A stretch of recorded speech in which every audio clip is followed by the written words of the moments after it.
রাধে রাধে বন্ধুরা, good morning সবাইকে। কেমন আছো সবাই? আশা করছি সবাই খুব ভালো আছো। আমরাও কিন্তু বেশ ভালো আছি। তো আজকের বারটা হচ্ছে রবিবারের ভিডিও। আমি সোমবারে কোনো রকম রবিবারের ভিডিও আমি সোমবারে ভিডিওটা পোস্ট করতে পারিনি। এডিটিংটা কমপ্লিট হয়েছিল না, সেই জন্য। তো কেন কন্টিনিউ করতে পারিনি সেটা আমি তোমাদেরকে ভিডিওর মাধ্যমেই পরে জানাচ্ছি। তো যাই হোক, তো এই এখন বাজে ওই ঘড়িতে সকাল 7টার মতো। এখন থেকে তোমাদেরকে সাথে নিয়ে আমি আমার আজকে এই ভিডিওটি শুরু করছি। আশা করছি ভিডিওটি তোমাদের ভালো লাগবে। তো দেখো, সকালবেলা ঘুম থেকে উঠে আগে আমি বেডটাকে আগে ঠিকঠাক করে নিলাম, গুছিয়ে নিলাম সুন্দর করে। আর দেখো কি আমার ঘরে আজ কী সুন্দর রোদ উঠেছে না। রোদ উঠলেই না খুব মনটা ভালো লাগে, না তো মনটা একদম আনন্দে ভরে ওঠে। মনে হয় কতক্ষণে জানলাটা খুলবো। আর এই পাশেই কী বলো তো, জানলাটা খুললে না আমার একদম গোটা বিছানাটা, তারপরে এই জানালাটা দিয়ে গোটা ঘরটায় আমার আলোই আলো হয়ে যায়, জানো তো। ভীষণ ভালো লাগে। ওই জন্য সকাল সকাল আগে তাড়াতাড়ি উঠে সব জানলাগুলো খুলে দিয়ে তারপরে এই যে ঘরের কাজ করতে নেমে পড়েছি। আর কি বলো তো বন্ধুরা, আমরা যারা গৃহবধূরা রয়েছি না, তাদের ঠান্ডা বা গরম, বর্ষা, শীত কিছুই থাকতে নেই, জানো তো। যেটাই থাকুক না কেন, তোমাকে কিন্তু তোমার সংসারের যে কাজটা সেটা কিন্তু তোমাকেই করতে হবে, যতই তোমার ঠান্ডা লাগুক আর যতই তোমার গরম লাগুক না কেন। কিন্তু ওই আমরা যারা গৃহকর্মীরা রয়েছে, তারা নিজেদের কাজগুলোকে কিন্তু ঠিক টাইমের মধ্যে শেষ করার চেষ্টা করি। ওই জন্য আমাদের নিজেদের কাজগুলোকে নিজেরা আমরা কিভাবে করব, কোন জিনিসটা আগে করব, সেটাকে নিজেদেরকেই ঠিক করে নিতে হয়। আর কি বলো তো, যদি কি বলবো, আর হাজব্যান্ড যদি সাপোর্টিভ হয় না, তাহলে একটা মেয়ের শ্বশুরবাড়িতে থাকা কিন্তু অনেকটাই সহজ হয়ে যায়। কেন বলছি এই কথাটা? কিছুদিন আগেই দেখো, এই যে দেবলীনা বলে যে মেয়েটি যে গান করে, কি সুন্দর দেখতে, কি সুন্দর গুণ, তার গলার আওয়াজ কি সুন্দর। দেখো, রূপ গুণ কোনো কিছুতেই কিন্তু তার কোনো কমতি নেই। তাও দেখো, মেয়েরা সত্যি সব দিক দিয়ে অবহেলিত। আজও পুরুষের কাছে মেয়েরা অবহেলিত, সে তুমি যতই যোগ্য হও না কেন।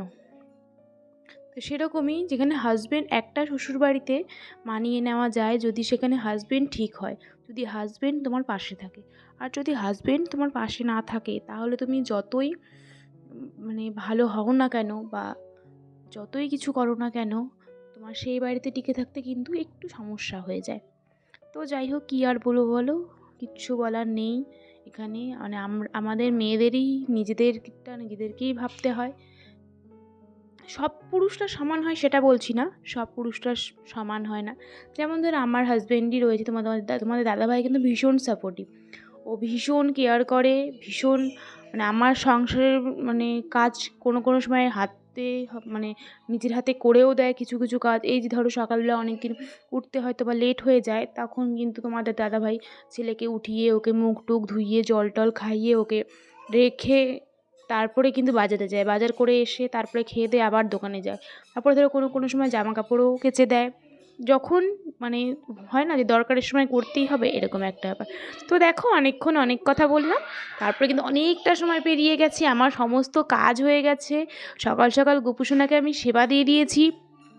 তারপর সকালে মাছ, তোমাদের দাদাভাই আজকে কাটা মাছ নিয়ে এসেছিলো, তো সেগুলোকে ভেজে মা ওদিকে ভাতটা বসিয়ে দিয়েছিল। আর দেখলেই তো মাছটা ভেজে নিয়ে তারপরে কিন্তু আজকে ছিল নেমন্তন্ন। ওই জন্যই সকাল থেকে না আরও তাড়াতাড়ি করে কাজগুলো গুছিয়ে নেওয়ার চেষ্টা করেছি। ওই যে আজকে ওই কালী পুজো ছিল এক বাড়িতে, সেখানেই নেমন্তন্ন ছিল। ভেবেছিলাম সেখানে গিয়ে ভিডিও করবো, বাট সেটা পসিবল হয়নি।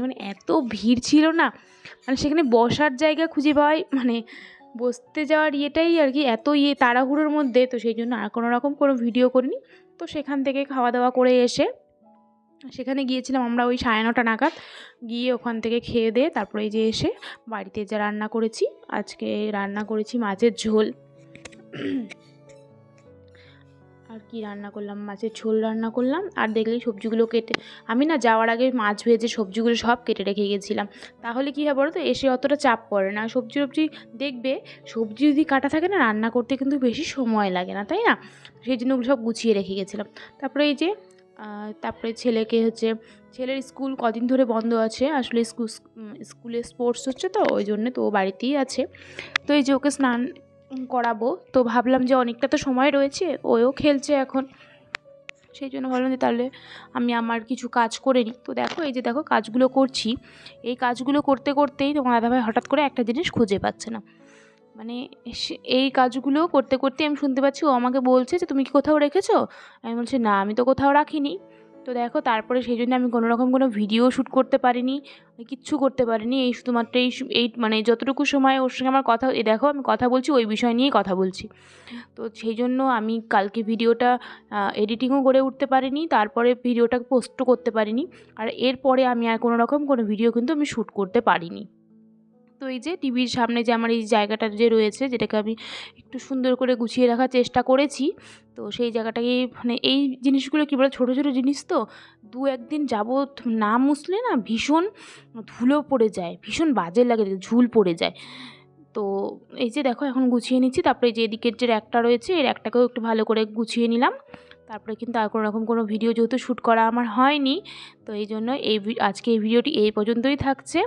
দেখা হচ্ছে তোমাদের সঙ্গে পরবর্তী ভিডিওতে। জানি ভিডিওটি অনেকটা ছোট হয়ে গেল, কিন্তু কিছু করার নেই। তো চলো সবাই সুস্থ থেকো, ভালো থেকো, টাটা।